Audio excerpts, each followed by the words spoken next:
তো বিসমিল্লাহির রহমানির রহিম। আজকে আমরা সাইবার নিরাপত্তা আইন 2023 আমরা ইনশাল্লাহ পড়বো। তো একেতে হচ্ছে শিরোনাম, অর্থাৎ এই আইনটি সাইবার নিরাপত্তা আইন 2023 নামে অভিহিত হবে। দুইয়েতে বিভিন্ন সংজ্ঞা দেওয়া হয়েছে, অর্থাৎ তবে এখানে একটা বলার বিষয়, এই আইনটি 2018 সালের ডিজিটাল নিরাপত্তা আইনের পরিবর্তে এই আইনটি প্রতিস্থাপিত হবে, যেটাকে আমরা বলবো সাইবার নিরাপত্তা আইন 2023। একেতে হচ্ছে শিরোনাম, দুইয়ের খতে হচ্ছে উপাত্ত ভান্ডার। উপাত্ত ভান্ডার বলতে আমরা কি বুঝি? উপাত্ত ভান্ডার বলতে আমরা বুঝি কোনো অডিও ভিডিও টেক্সট বা কোনো তথ্য যাহা কম্পিউটারের মাধ্যম ব্যবহার করে তৈরি করা হয়েছে, এটার নামই হচ্ছে উপাত্ত ভান্ডার। দুইয়ের গতে হচ্ছে emergency response team. Emergency response team তারা 9-এর মধ্যে কিছু ব্যক্তিদের নাম আছে, ওদের নিয়ে একটা টিম গঠন হয়, আর এই টিমের নাম হচ্ছে ইমার্জেন্সি রেসপন্স টিম। দুইয়ের উমতে হচ্ছে কম্পিউটার সিস্টেম, এক বা একাধিক কম্পিউটার বা ডিজিটাল ডিভাইসের মাধ্যমে একে অপরের সাথে যে যুক্ত করা হয় সেটার নামই হচ্ছে কম্পিউটার সিস্টেম। তার মানে আরেকটু সহজ ভাষায় যদি আমরা বলি, একাধিক কম্পিউটার একটা নির্দিষ্ট প্রযুক্তির মাধ্যমে বা ইন্টারনেটের মাধ্যমে ব্যবহার করে একে অপরের সাথে যে যুক্ত করা হয় সেটার নামই হচ্ছে কম্পিউটার সিস্টেম। দুইয়ের ছতে হচ্ছে গুরুত্বপূর্ণ পরিকাঠামো, ইংলিশে এটাকে বলা হয় ক্রিটিক্যাল ইনফরমেশন ইনফ্রাস্ট্রাকচার, অর্থাৎ গুরুত্বপূর্ণ তথ্য। গুরুত্বপূর্ণ তথ্য হচ্ছে এটা এমন তথ্য যা যদি বিনষ্ট হয় সরকারের ক্ষতিগ্রস্ত হবে, সরকারের অর্থনৈতিক অবস্থা খারাপ হবে। এমন গুরুত্বপূর্ণ তথ্যকেই বলা হয় গুরুত্বপূর্ণ পরিকাঠামো। দুইয়ের ছ, তাহলে এটাকে বলা হয় ক্রিটিক্যাল ইনফরমেশন ইনফ্রাস্ট্রাকচার।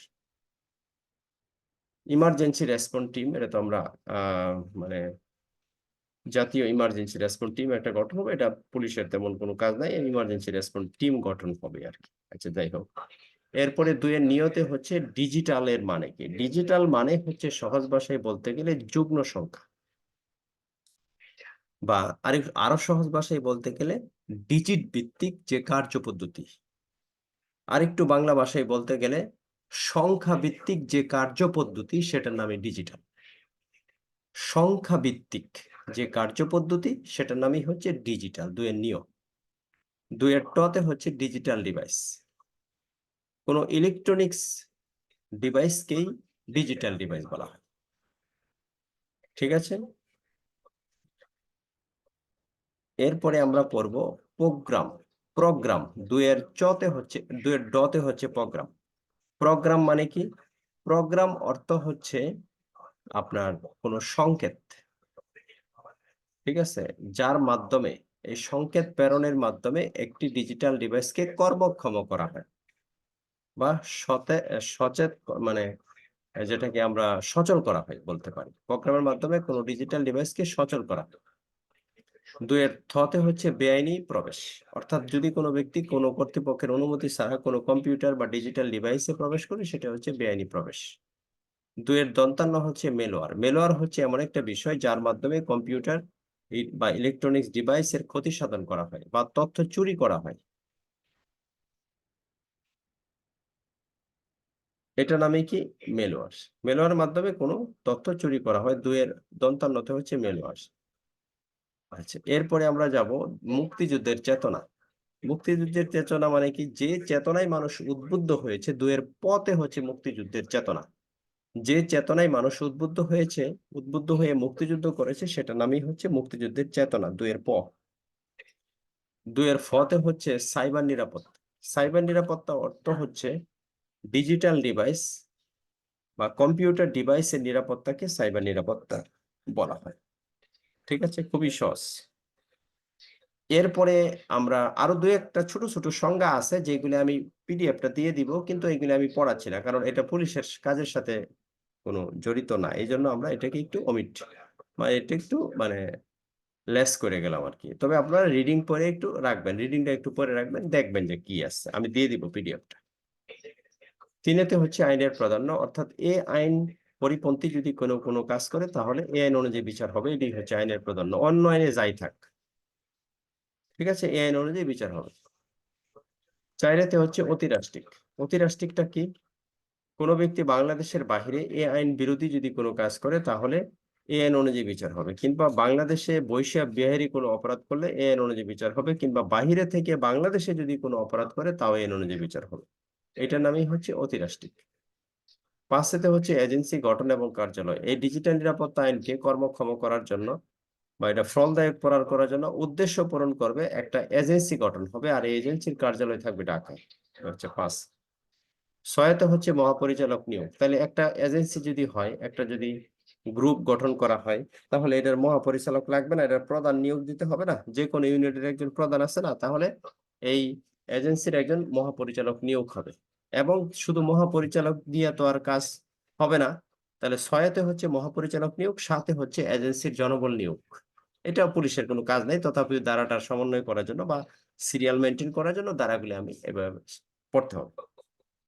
তাহলে আমরা যদি আরেকটু সহজভাবে বলি, 1-এতে হচ্ছে শিরোনাম, 2-এ বিভিন্ন সংজ্ঞা, 3-এ আইনের প্রাধান্য, 4-এতে অতিরাষ্ট্রিক, 5-এ হচ্ছে এজেন্সি গঠন এবং কার্যালয়, 6-এতে হচ্ছে মহাপরিচালক নিয়োগ, 7-এ কর্মচারী নিয়োগ। হয়ে গেল 7 পর্যন্ত, একদম 30 সেকেন্ডের ভিতরে। এইভাবে আমাদের একটু মনে রাখতে হবে। 8টা ভালোভাবে পড়তে হবে। কতিপয় তথ্য ব্লক করার ক্ষমতা। আচ্ছা, এখন পরীক্ষার মধ্যে যদি প্রশ্ন আসে যে ফেসবুকের তথ্য কিভাবে ব্লক করতে হয়, বা ফেসবুকের কোনো তথ্য বা ইউটিউবের কোনো তথ্য ব্লক করার ক্ষমতা, এটা কিভাবে ব্লক করতে হয়? তাহলে ফেসবুকের তথ্য বা ইউটিউবের কোনো তথ্য ব্লক করতে গেলে কি করতে হবে? আহ, ওই আইন শৃঙ্খলা রক্ষা বাহিনী বা মহাপরিচালকের অধিকৃত কোনো বিষয়ে ডিজিটাল কোনো প্রচারিত কোনো তথ্য ব্লক করতে গেলে টেলিযোগাযোগ নিয়ন্ত্রণ কমিশন, তারপর বিটিআরসি উল্লেখিত অনুরোধ করতে হবে। তাহলে বিটিআরসি কে অনুরোধ করতে হবে কোনো তথ্য ব্লক করতে গেলে। আইন শৃঙ্খলা রক্ষা বাহিনী যদি মনে করে যে কোনো তথ্য বা কোনো কিছু ব্লক করার দরকার, তাহলে মহাপরিচালকের মাধ্যমে বিটিআরসি কে অনুরোধ করবে। মূল কথা হচ্ছে বিটিআরসি টা বন্ধ করবে। মনে করেন পুলিশের চোখে দেখলে এই বিষয়টা তথ্য বন্ধ করার দরকার, এই ক্ষেত্রে মহাপরিচালকের নিকট চিঠি দিতে হবে। বিটিআরসি কে মহাপরিচালক অনুরোধ করবেন। এরপর ও বিটিআরসি উক্ত বিষয়াদি সরকারকে অবহিত করবে এবং উক্ত তথ্য অপসারণের ক্ষেত্রে তারপর উক্ত তথ্য ব্লক করবে। তাহলে এটা একটা তথ্য ব্লক করতে গেলে কিন্তু অনেক কার্যক্রম। ঠিক আছে, একটা তথ্য ও গুরুত্বপূর্ণ পরিকাঠামো যদি কোনো তথ্য, ফেসবুকের তথ্য বা ইউটিউবের তথ্য যদি এটা ব্লক করার দরকার হয়, তাহলে আমাদের কি করতে হবে? তাহলে আইন শৃঙ্খলা রক্ষাকারী বাহিনী যদি মনে করে যে কোনো তথ্য ব্লক করার দরকার, বা ফেসবুকের বা ইউটিউবের কোনো তথ্য ব্লক করার দরকার, সেই ক্ষেত্রে বিটিআরসি মহাপরিচালকের মাধ্যমে বিটিআরসি কে অনুরোধ করবে। বিটিআরসি তারপর সরকারের অনুমোদন ক্রমে উক্ত তথ্য ব্লক করে দিবে। ধারা কত? ধারা হচ্ছে 8। তাহলে খুবই গুরুত্বপূর্ণ এই ধারাটা, যে কোনো তথ্য কি ফেসবুকের তথ্য বা ইউটিউবের তথ্য কিভাবে ব্লক করতে হবে। প্রশ্ন আসতে পারে না? অবশ্যই আসতে পারে। খুবই গুরুত্বপূর্ণ প্রশ্ন, যে ফেসবুকের তথ্য, ইউটিউবের তথ্য বা অন্য কোনো সামাজিক যোগাযোগের মাধ্যমের তথ্য কিভাবে ব্লক করতে হবে। ধারা কত? ধারা হচ্ছে 8। 9, ইমার্জেন্সি রেসপন্স টিম। এই যে একটু আগে যে আমরা পড়তেছিলাম যে emergency response team, emergency response টিমে কারা কারা থাকবে? ইমার্জেন্সি রেসপন্স টিমে যে গুরুত্বপূর্ণ ব্যক্তিবর্গ থাকবে, কিছু গুরুত্বপূর্ণ, যেমন সাইবার বিষয়ে যে বিশেষজ্ঞ, ঠিক আছে, আইন শৃঙ্খলা বাহিনীর মানে সদস্য সমন্বয়ে, তারপর সাইবার বিষয়ের সঙ্গে বিশেষজ্ঞরা থাকবে, আইন শৃঙ্খলা রক্ষাকারী বাহিনীর সদস্যরা থাকবে, কম্পিউটারের উপর যারা তো দক্ষ, তারা এই কম্পিউটার রেসপন্স টিমে দায়িত্ব পালন করবে। তাহলে 9-তে হচ্ছে কম্পিউটার ইমার্জেন্সি রেসপন্স টিম। ধারা কত? 9। 10-এ হচ্ছে ডিজিটাল ল্যাব স্থাপন, অর্থাৎ আইন শৃঙ্খলা উদ্দেশ্য পূরণ করবে বা এজেন্সি নিয়ন্ত্রণ তত্ত্বাবধানে একটি ডিজিটাল ল্যাব স্থাপন করবে, অর্থাৎ একটা ডিজিটাল ল্যাবও থাকবে, অর্থাৎ এই আইনের উদ্দেশ্য পূরণ করবে, একটা ডিজিটাল ল্যাব স্থাপন হবে। তাহলে ইমার্জেন্সি রেসপন্স টিম থাকবে, একটা ল্যাব থাকবে এই আইনের। তাহলে 1 থেকে 10 পর্যন্ত কিন্তু আমাদের অলরেডি হয়ে গেছে। আচ্ছা, 1-এতে আমরা কি পড়ছি? শিরোনাম, 2-এতে বিভিন্ন সংজ্ঞা, 3-এতে হচ্ছে আইনের প্রাধান্য, 4-এতে অতিরাষ্ট্রিক। ঠিক আছে, 5-এতে আমরা পড়ছি কি? হ্যাঁ, 5-এতে আমরা পড়ছি এজেন্সি গঠন এবং কার্যালয়, 6-এতে হচ্ছে মহাপরিচালক নিয়োগ, 7-এ হচ্ছে এজেন্সির কর্মচারী নিয়োগ, 8-এ হচ্ছে গুরুত্বপূর্ণ তথ্য ব্লক করার পদ্ধতি, আর 9-এতে হচ্ছে ইমার্জেন্সি রেসপন্স টিম 9, আর 10-এতে হচ্ছে ডিজিটাল ল্যাব স্থাপন।